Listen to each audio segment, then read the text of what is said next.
Hello everyone, welcome back to my channel PCM trip 227। तो आज हम लोग डिस्कस करने वाले ऑब्जेक्टिव बोर्ड मिशन का सेट नंबर 25 और ये आपको लिया गया वेव ऑप्टिक्स से। और ये आपको बिहार बोर्ड के लिए काफ़ी इंपॉर्टेंट एमसीक्यू होने वाला है, क्योंकि टारगेट किया गया आपको कि मतलब आपको फिजिक्स का जितना भी चैप्टर है टोटल चैप्टर को मिला के आपको 500 ऑब्जेक्टिव दिया जाएगा। और ये आपके बिहार बोर्ड में इसलिए किया जाए कि आपको बिहार बोर्ड में आप 50% ऑब्जेक्टिव कर दिया गया, तो आपको 50% की तैयारी यहाँ से पूरे हो जाएगी। और 50% ऑब्जेक्टिव और सब्जेक्टिव का भी क्वेश्चन डाला जा रहा है, तो वो भी जाके आप देख लीजिए। यहाँ पर ये 25वां सेट है। इससे पहले भी सेट देखने के लिए आप प्लीज़ मेरे चैनल को विजिट करें।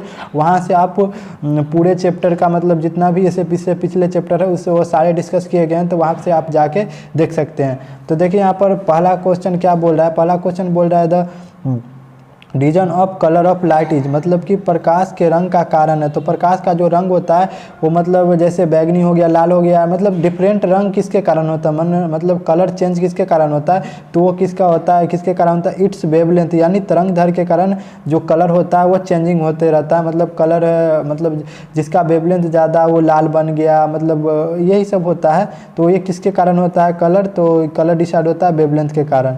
तो चलिए यहाँ पे सेकेंड क्वेश्चन बोल रहा है यहाँ कि primary rainbow form when the sunlight of inside rain drop, मतलब कि प्राथमिक इंद्रधनुष बनता है जब सूर्य के प्रकाश वर्षा के बूंदों में। तो जो सूर्य के प्रकाश वर्षा के बूंदों में क्या करता है तो बनता है। तो यहाँ पे सूर्य के प्रकाश है, ये सूर्य के प्रकाश गया और ये है वर्षा का बूंद। तो वर्षा के बूंद यहाँ पे ये क्या हो जाए, फर्स्ट बार ये मीडियम चेंज होगा। जब ये हवा मीडियम है, ये पानी के ड्रॉप आया, तो यहाँ पर मीडियम चेंज होने के कारण क्या होगा, अपवर्तन होगा किसका, लाइट का। और लाइट जब अपवर्तन होगा तो अपवर्तन होकर यहाँ पे फिर आएगा ड्रॉप के लास्ट साइड में क्या हो जाए, यहाँ पे इसका टोटल इंटरनल रिफ्लेक्शन यानी पूर्ण आंतरिक परिवर्तन हो जाएगा। यहाँ से लाइट क्या हो जाएगा, मुड़ जाएगा और यहाँ पे आ जाएगा। और यहाँ पे आने के बाद फिर ये क्या हो जाएगा, अपवर्तित हो जाएगा और जिधर आया था उधर वापस चला जाएगा। तो ये किसके कारण जो प्राथमिक रेनबो बनता है, तो प्राथमिक रेनबो जो बनता है वो दो बार अपवर्तन, एक बार यहाँ अपवर्तन हुआ जाने टाइम और एक बार निकलने टाइम, 2 बार अपवर्तन और 1 बार टोटल इंटरनल रिफ्लेक्शन यानी कि पूर्ण आंतरिक परिवर्तन होने के बाद क्या आपको बनता है, प्राथमिक रेनबो बनता है। तो आपका देखिए यहाँ पर ऑप्शन नंबर सी बिल्कुल हो जाएगा, दिया 2 बार अपवर्तन तथा 1 बार पूर्ण आंतरिक परिवर्तन, 2 time reflection and 1 time TIR यानी टोटल इंटरनल रिफ्लेक्शन। तो देखिए क्वेश्चन नंबर 3 क्या बोला जा रहा है, for a light goes from glasses to air critical angle is minimum 4, यानी कि कांच से हवा में जाती प्रकाश की किरण का क्रांति कोण का न्यूनतम होता है। तो देखिए क्रांति कोण इक्वल टू क्या होता है, साइन आई सी बटा 1/μ। तो जितना ज़्यादा आपका म्यू रहेगा उतना कम क्या होगा, आपका क्रिटिकल एंगल बनेगा। तो यहाँ न्यूनतम के ही बात किया जाएगा। तो जितना ज़्यादा आपका ये अपवर्तन रहेगा, अपवर्तनांक यानी इसको क्या बोलते हैं इंग्लिश में, इसको इंग्लिश में तो नहीं याद आ रहा है, इसको बोलते हैं अपवर्तनांक। जितना ज़्यादा म्यू का वैल्यू जितना ज़्यादा रहेगा उतना कम क्या हो जाएगा आपका क्रिटिकल एंगल। और म्यू बढ़ाने के लिए आपको क्या कर देना होगा, तो वेवलेंथ, जो लाइट का वेवलेंथ होता है उसको क्या करना पड़ेगा, घटाना होगा। मतलब कि अब हमको एक लाइन में बता देते हैं। तो हमको क्रिटिकल एंगल कम करने के लिए क्या करना होगा, म्यू को बढ़ाना होगा और वेवलेंथ को घटाना होगा। म्यू को बढ़ाना होगा और वेवलेंथ को घटाना होगा क्रिटिकल एंगल कम करने के लिए। इसको कम करने के लिए, क्रिटिकल एंगल कम करने के लिए हमको म्यू को बढ़ाना होगा और वेवलेंथ को घटाना होगा। तो वेवलेंथ कम किस लाइट का होता है भाई, बोलिए। सबसे कम वेवलेंथ होता है वायलेट का, जो नीचे आपको रहता है विबजियोर, BI ऐसे करके लिखते हैं विबजियोर। तो सबसे कम वेवलेंथ वायलेट का रहता है और सबसे ज़्यादा यहाँ पे किसका रहता है, तो ये रेड का रहता है। तो यहाँ पे सबसे कम हमको मिनिमम करना है, तो सबसे कम किसका होगा, बैगनी रंग के लिए ये सही आंसर हो जाएगा। तो क्वेश्चन नंबर 4 देखते हैं यहाँ पे क्या बोल रहा है। तो question number 4 for the in ray light of scattering of light magnitude of scattered light is proportional to, यानी कि प्रकाश के तरंग दैर्ध्य प्रकीर्णन में प्रकीर्णित प्रकाश का परिणाम तरंग दैर्ध्य के समानुपाती होता है। तो ये जो प्रकीर्णित प्रकाश प्रकीर्णित होता है वो किसके तरंग दैर्ध्य के समानुपाती है, तो 1/λ4 के समानुपाती होता है। 1/λ4 के क्या होता है, समानुपाती होता है। जितना ज़्यादा लेमडा रहेगा, लेमडा के ये λ4 रहेगा, लेमडा के पावर 4 जितना ज़्यादा रहेगा उतना कम प्रकीर्णित होगा प्रकाश। तो इसका सही आंसर हो जाएगा ये, प्रोपोर्शनल हो जाता है। देखिए क्वेश्चन नंबर 5 क्या बोल रहा है, when ray of light goes from on में। देखिए क्वेश्चन नंबर 5 क्या बोल रहा है, when ray of light goes from one medium to other then which of the following not changes. मतलब कि जब प्रकाश की किरण एक माध्यम से दूसरे माध्यम में जाती है तो निम्नलिखित में कौन अपरिवर्तित रहता है। तो जो प्रकाश एक माध्यम से क्या होता है दूसरा माध्यम में जाता है तो इसका क्या होता है, अपवर्तन हो जाता है। तो अपवर्तन में जो प्रकाश के साथ क्या होता है, कौन सा जो वैल्यू होता है वो चेंज नहीं होता है, तो जो अपवर्तनांक उसका चेंज हो जाता है, तरंग दैर्ध्य भी चेंज हो जाता है, वेलोसिटी यानी वेग भी चेंज होता है। जो चेंज नहीं होता वो क्या होता है, कभी भी चेंज नहीं होता, वो फ्रीक्वेंसी कभी भी चेंज नहीं होता है।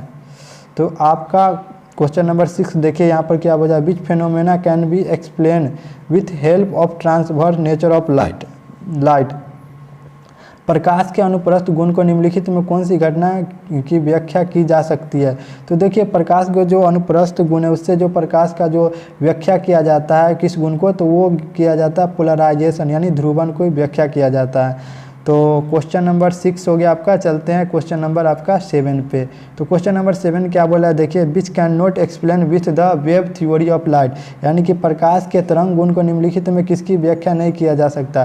तो प्रकाश के तरंग गुण से हम लोग किसके व्याख्या नहीं कर पाते हैं, तो तरंग गुण से हम लोग फोटो इलेक्ट्रिक इमिशन इसको व्याख्या नहीं कर पाते। क्यों, क्योंकि इसकी व्याख्या करने के लिए हमको लाइट को क्या मानना पड़ता है, पार्टिकल मानना पड़ता है। यहाँ पे प्रकाश को इसको व्याख्या करने के लिए हमको पार्टिकल मानना पड़ेगा जो होता है लाइट को, बट यहाँ पे पार्टिकल यानी फोटोन मानना पड़ेगा। और यहाँ पे हम किसकी बात कर रहा है, तो प्रकाश के तरंग गुण की बात कर रहा है। तो तरंग गुण किसके व्याख्या नहीं कर पाता है, तो ये हो गया ऑप्शन नंबर सी। और व्याख्या ये सब की, ये अपवर्तन हो गया, परावर्तन हो गया और ध्रुवन हो गया, ये सब मतलब प्रकाश के तरंग से व्याख्या किया जाता है, वेवलेंथ से व्याख्या किया जाता है, वेव से व्याख्या किया जाता है। और किसको नहीं करते हैं, तो ये फोटो इलेक्ट्रिक, इसको व्याख्या करने के लिए हमको लाइट को है कि क्या मानना है, लाइट सोर्स को पार्टिकल मानना पड़ेगा। तो ये आपका सही आंसर हो जाएगा ऑप्शन नंबर सी। चलिए नेक्स्ट क्वेश्चन पर चलते हैं। नेक्स्ट क्वेश्चन क्या बोल रहा है, when ray light transmit through the prism then always occasion. मतलब कि जब प्रकाश की एक किरण किसी प्रिज्म से होकर गुजरती है तब हमेशा होता है, तब हमेशा क्या होता है। देखिए ये आपका क्या है, प्रिज्म है, क्या है, प्रिज्म है। तो जब प्रकाश का जो है, प्रकाश क्या होता है, ये प्रिज्म से गुजरा तो यह क्या हो जाता है, यहाँ पे कोणीय एंगल से विचलित हो जाता है, यहाँ पे कोण बनाते हुए कुछ और विचलित हो जाता है, किसके तरफ मुड़ जाता है, तो ये आधार है, ये प्रिज्म के जो आधार है इसके तरफ मुड़ जाता है। तो इसका सही आंसर जो है क्या हो जाएगा, एंगुलर यहाँ पर आधार की ओर कोणीय विचलन, यानी ऑप्शन नंबर बी आपका बिल्कुल सही हो जाएगा। तो चलिए नेक्स्ट क्वेश्चन पर चलते हैं। नेक्स्ट क्वेश्चन क्या बोल रहा है, two monochromatic source of light are known as a coherent when. मतलब कि एक वर्ण प्रकाश के दो स्रोत कला संबंध कहे जाते हैं। तो कला संबंध कब कहे जाते हैं, जब दोनों लाइट का क्या होता है, फेज डिफरेंट क्या होता है, समान होता है, फेज डिफरेंट, तब उसको क्या बोलते हैं, कोहेरेंट। लेकिन यहाँ पर बोला जा रहा है, देखिए ऑप्शन नंबर सी गौर से देखिएगा, यहाँ पर कहीं पर फेज डिफरेंस का बात नहीं किया गया है और ऑप्शन नंबर सी में किया गया है। तो यहाँ पर सिर्फ फेज समान होने के लिए बोला है, फेज डिफरेंट समान होने के लिए नहीं बोला है। और जो कोहेरेंट होता है वो किसके कारण होता है, फेज डिफरेंट समान होने के कारण होता है जो कोहेरेंट होता है लाइट। तो इसका मतलब ऑप्शन नंबर डी बिल्कुल सही हो जाएगा, क्योंकि यहाँ पे फेज डिफरेंट का बात ही नहीं किया गया है। देखिए फेज डिफरेंट और फेज में क्या अंतर होता है। देखिए डिफरेंट का यहाँ पर डिफरेंट जुड़ जाने से बहुत बड़ा जो कन्फ्यूजन वो दूर हो जाएगा। आप लोग ये सर ये सही होगा, बट ये नहीं हो जाएगा, फेज डिफरेंट होना चाहिए यार। डिफरेंट का मतलब होता है, फेज डिफरेंट का मतलब है जैसे कि इसके मतलब पहला लाइट का जो सोर्स है उसका मतलब ये है फेज है 3 + 2, ये दोनों को डिफरेंट करेंगे तो यहाँ पे फेज डिफरेंट 1 आया, यहाँ पे 3, यहाँ पर मान लीजिए 4 और मतलब 3, तो यहाँ पर इसका भी 1 आया। तो देखिए जो डिफरेंट है दोनों लाइट का, ये लाइट का डिफरेंट और ये लाइट का डिफरेंट, दोनों का डिफरेंट कितना आया, अंतर कितना है, 1 का अंतर है। तो ये सेम होना चाहिए, ना कि ये सेम होना चाहिए, ये और ये सेम होना चाहिए। तो ये गलत है। ऑप्शन नंबर सी आपका सही हो जाएगा। Option number D none of these, इनमें से कोई नहीं। तो चलिए क्वेश्चन नंबर 10 के यहाँ पर देख लेते हैं। क्वेश्चन नंबर 10 क्या बोला है, intensity of light inverse source law, intensity proportional to 1/r is valid for. जब प्रकाश की तीव्रता समानुपाती होता है 1/r² हो तो सत्य है। तो ये किसके लिए सत्य है, तो ये पॉइंट सोर्स के लिए सत्य है, यानी बिंदु पॉइंट सोर्स यानी बिंदु स्रोतों के लिए सत्य है, यानी कि लाइट का जो बिंदु स्रोत है उसके लिए ये सत्य है। तो thanks for watching this video. इसी तरह के वीडियो देखने के लिए प्लीज़ मेरे चैनल को सब्सक्राइब कीजिए और लाइक कीजिए और शेयर कीजिए अगर वीडियो अच्छा लगे तो। Thanks for watching this video. मिलते हैं फिर अगले वीडियो में।